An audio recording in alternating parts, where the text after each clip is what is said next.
ಕಾರ್ತಿಕ ಪುರಾಣ. ಶ್ರೀದೇವಿ ಜಾನಮ್ಮ ಮಹಾಲಕ್ಷ್ಮಿ, ಬಂಡಾರಹಳ್ಳಿ ಭದ್ರಾವತಿ. ತಾಯಿಯ ಆಶೀರ್ವಾದದೊಂದಿಗೆ 19ನೆಯ ಅಧ್ಯಾಯ ಚಾತುರ್ಮಾಸ ವ್ರತ ಪ್ರಭಾವ ನಿರೂಪಣೆ.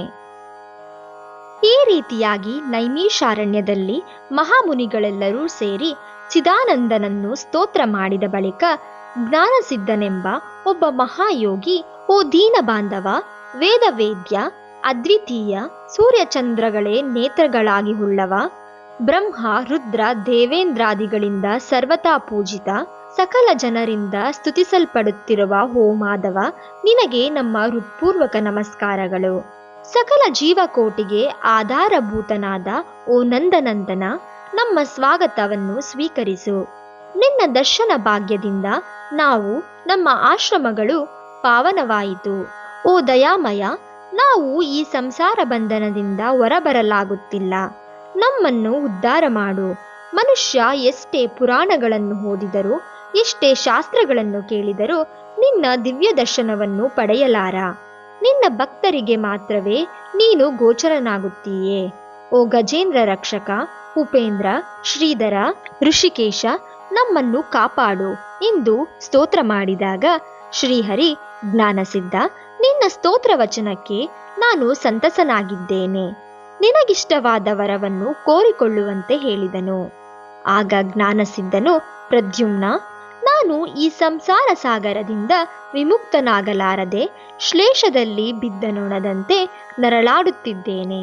ಆದ್ದರಿಂದ ನಿನ್ನ ಚರಣ ಕಮಲಗಳ ಮೇಲೆ ನನ್ನ ಧ್ಯಾನವಿರುವಂತೆ ಅನುಗ್ರಹಿಸು. ಬೇರೇನು ನನಗೆ ಬೇಕಿಲ್ಲವೆಂದು ಬೇಡಿಕೊಂಡನು.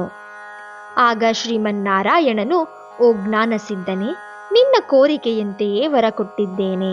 ಈ ಲೋಕದಲ್ಲಿ ಅನೇಕ ಜನ ಕೆಟ್ಟವರಾಗಿ, ಬುದ್ಧಿಹೀನರಾಗಿ ಅನೇಕ ಪಾಪ ಕಾರ್ಯಗಳನ್ನು ಮಾಡುತ್ತಿದ್ದಾರೆ. ಅಂಥವರ ಪಾಪಗಳು ಹೋಗುವುದಕ್ಕಾಗಿ ಒಂದು ವ್ರತವನ್ನು ಕಲ್ಪಿಸುತ್ತಿದ್ದೇನೆ. ಆ ವ್ರತವನ್ನು ಸಕಲ ಜನಗಳು ಆಚರಿಸಬಹುದು. ಸಾವಧಾನದಿಂದ ಕೇಳು. ನಾನು ಆಷಾಢ ಶುದ್ಧ ಏಕಾದಶಿಯ ದಿನ ಲಕ್ಷ್ಮೀದೇವಿ ಸಹಿತನಾಗಿ ಕ್ಷೀರ ಸಮುದ್ರದಲ್ಲಿ ಶೇಷಶಯನದ ಮೇಲೆ ಪವಳಿಸುತ್ತೇನೆ. ಮತ್ತೆ ಕಾರ್ತಿಕ ಶುದ್ಧ ಏಕಾದಶಿಯ ದಿನ ನಿದ್ರೆಯಿಂದ ಎಚ್ಚರಗೊಳ್ಳುತ್ತೇನೆ. ಈ 4 ಮಾಸಗಳಿಗೆ ಚಾತುರ್ಮಾಸವೆಂದು ಹೆಸರು. ಈ ಕಾಲದಲ್ಲಿ ಮಾಡುವ ವ್ರತಗಳು ನನಗೆ ಬಹಳ ಪ್ರಿಯಕರ.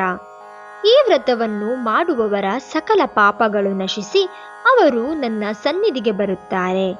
ಈ ಚಾತುರ್ಮಾಸದಲ್ಲಿ ವ್ರತವನ್ನು ಮಾಡದವರು ನರಕದಲ್ಲಿ ಬೀಳುತ್ತಾರೆ. ಬೇರೆಯವರಿಂದಲೂ ಕೂಡ ಆಚರಿಸುವಂತೆ ಮಾಡಬೇಕು. ಈ ವ್ರತ ಮಾಡಿದವರಿಗೆ ಜನ್ಮ ಜರ ವ್ಯಾಧಿಗಳಿಂದ ಏರ್ಪಡುವ ಬಾಧೆಗಳಿರುವುದಿಲ್ಲ. ಇದಕ್ಕೆ ನಿಯಮಿತವಾಗಿ ಆಷಾಢ ಶುದ್ಧ ದಶಮಿಯ ಮೊದಲು ಶಾಕಾಹಾರ, ಶ್ರಾವಣ ಶುದ್ಧ ದಶಮಿಯ ಮೊದಲು ಮೊಸರು, ಭಾದ್ರಪದ ಶುದ್ಧ ದಶಮಿಯ ಮೊದಲು ಹಾಲು, ಅಶ್ವಯುಜ ಶುದ್ಧ ದಶಮಿಯ ಮೊದಲು ಬೇಳೆ ಪದಾರ್ಥಗಳನ್ನು ವಿಸರ್ಜಿಸಬೇಕು. ನನ್ನಲ್ಲಿ ಭಕ್ತಿಯುಳ್ಳವರನ್ನು ಪರೀಕ್ಷಿಸುವುದಕ್ಕಾಗಿಯೇ ನಾನು ಹೀಗೆ ಶೇಷಶಯನಾಗಿ ನಿದ್ರೆ ಮಾಡುತ್ತಿರುತ್ತೇನೆ.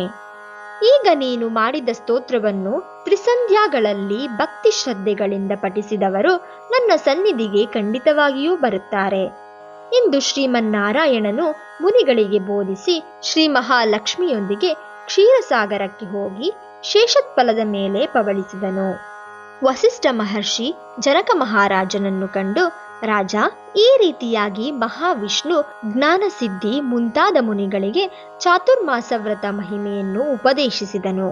ಈ ವೃತ್ತಾಂತವನ್ನು ಅಂಗೀರಸ ಮಹರ್ಷಿ ಧನಲೋಭನಿಗೆ ವಿವರಿಸಿದನು. ನಾನು ನಿನಗೆ ಹೇಳಿದೆನಾದರೂ ಈ ವ್ರತವನ್ನು ಆಚರಿಸುವುದಕ್ಕೆ ಸ್ತ್ರೀ ಪುರುಷ ಭೇದವಿಲ್ಲ. ಎಲ್ಲ ಜಾತಿಗಳವರು ಮಾಡಬಹುದು. ಶ್ರೀಮನ್ನಾರಾಯಣನ ಉಪದೇಶ ಪ್ರಕಾರ ಮುನಿಗಳೆಲ್ಲರೂ ಈ ಚಾತುರ್ಮಾಸ ವ್ರತವನ್ನಾಚರಿಸಿ ಧನ್ಯರಾಗಿ ವೈಕುಂಠಕ್ಕೆ ತೆರಳಿದರು ಎಂಬಲ್ಲಿಗೆ ಕಾರ್ತಿಕ ಪುರಾಣದಲ್ಲಿ 19ನೇ ಅಧ್ಯಾಯವು ಮುಕ್ತಾಯವಾಯಿತು.